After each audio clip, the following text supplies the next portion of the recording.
जैसे कि हम लोग जानते हैं कि हमारा देश 1947 को आजाद हुआ था, लेकिन हमारा अपना नियम, अपना कानून, अपना प्रशासन, अपना कुछ नहीं था। ये चीज बनाने के लिए एक समिति का गठन किया गया, जिसका मेन अध्यक्ष डॉक्टर साहब भीमराव अंबेडकर थे, जो कि उन्होंने इस संविधान को लगभग 26 जनवरी 1950 तक ड्राफ्ट तैयार करके रेडी कर दिया था, और उसी दिन से हमारे देश के अपना संविधान के रूप में उस दिन से लागू किया गया। और उसी दिन को हम लोग गणतंत्र दिवस के रूप में मनाते हैं। गणतंत्र दिवस का मतलब होता है कि हमारा अपना अधिकार, हमारा जो मूल निवासी है उसका अधिकार, जो हम अपना प्रत्येक घर गांव का जो अपना नियम है, हमारे लिए जो नियम है उसका अधिकार। लेकिन कहीं ना कहीं हमें लगता है कि हम उस अधिकार से वंचित हैं, क्योंकि जो भी हमारे देश को चलाने वाले शासन, जो भी सरकारी तंत्र है, वो हमें हमारा जो अधिकार है उसे हमें अभी तक मुहैया नहीं कराया है। हमें ऐसा प्रतीत होता है, क्योंकि जो भी ऑफिस जाते हैं, जो भी सरकारी दफ्तर जाते हैं, हमें प्रत्येक दफ्तर में ऐसा दौड़ाया जाता है कि हम गुलामी के जंजीर में अभी भी जकड़े हुए हैं, ऐसा प्रतीत होता है। क्योंकि नौकरशाही आज मालिक बन चुके हैं, और जो हम मालिक हैं, यहाँ के जो मूल निवासी यहाँ का मालिक हैं, वो आज नौकर के तरफ प्रतीत हो रहा है। और हमें अभी भी लगता है कि हमने तो गोरे अंग्रेजों से आजादी पा ली है, लेकिन हमारे इन काले अंग्रेजों ने हमें अभी भी गुलाम बना के रखा है।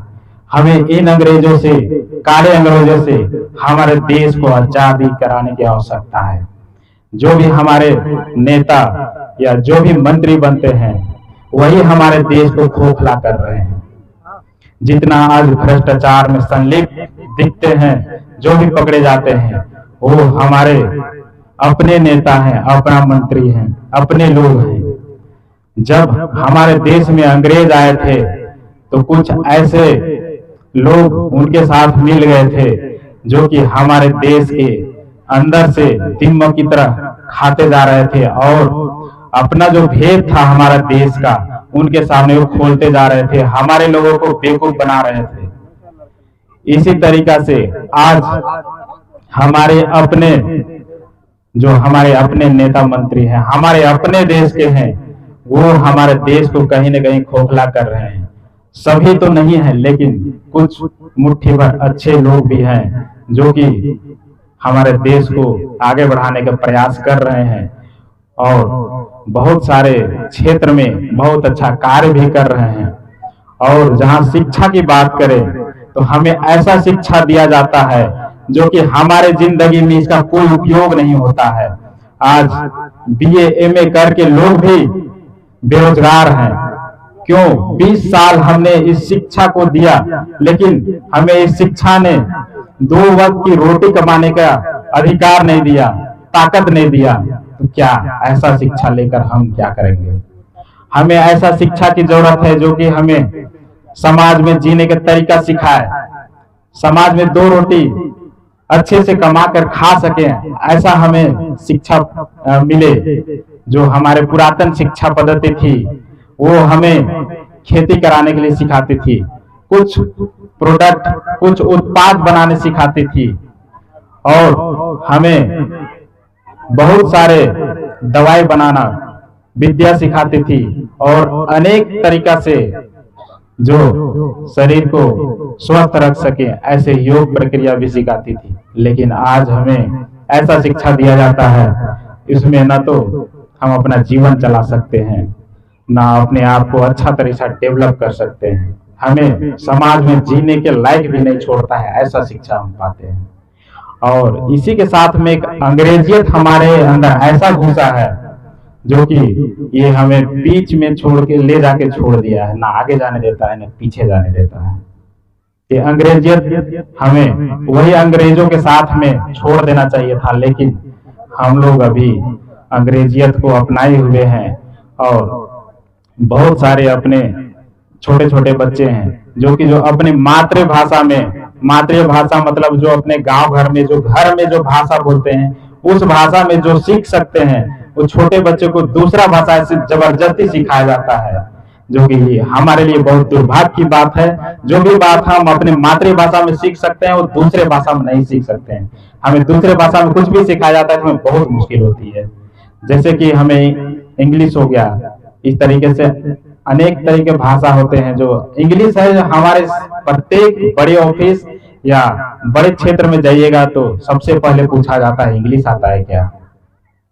हम हिंदुस्तान में इसी दिन के लिए आजादी लिए थे क्या कि हमें इंग्लिश आना चाहिए, हमें अपनी मातृभाषा अच्छे से आता है।